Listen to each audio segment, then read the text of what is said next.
சங்கீதம் 62 எதுத்தூன் என்னும் ராகத் தலைவனுக்கு ஒப்புவிக்கப்பட்ட தாவீதின் சங்கீதம்.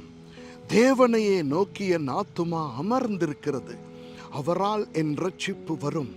அவரே என் கன்மலையும் என் இரட்சிப்பும் என் உயர்ந்த அடைக்கலமுமானவர். நான் அதிகமாய் அசைக்கப்படுவதில்லை. நீங்கள் எதுவரைக்கும் ஒரு மனுஷனுக்கு தீங்கு செய்ய நினைப்பீர்கள்? நீங்கள் அனைவரும் சங்கரிக்கப்படுவீர்கள். சாய்ந்த மதிலுக்கும் இடிந்த சுவருக்கும் ஒப்பாவீர்கள். அவனுடைய மேன்மையிலிருந்து அவனை தள்ளும்படிக்கே அவர்கள் ஆலோசனை பண்ணி அபத்தம் பேச விரும்புகிறார்கள். தங்கள் வாயினால் ஆசீர்வதித்து தங்கள் உள்ளத்தில் சபிக்கிறார்கள். என் ஆத்துமாவே, தேவனே நோக்கி அமர்ந்திரு. நான் நம்புகிறது அவராலே வரும். அவரே என் கன்மலையும் என் இரட்சிப்பும் என் உயர்ந்த அடைக்கலமுமானவர். நான் அசைக்கப்படுவதில்லை. என் இரட்சிப்பும் என் மகிமையும் தேவனிடத்தில் இருக்கிறது.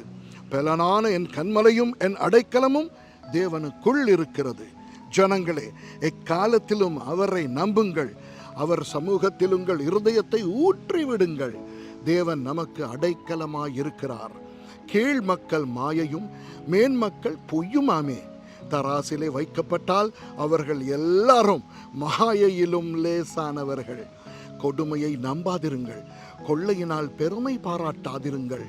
ஐஸ்வர்யம் விருத்தியானால் இருதயத்தை அதின் மேல் வைக்காதேயுங்கள்.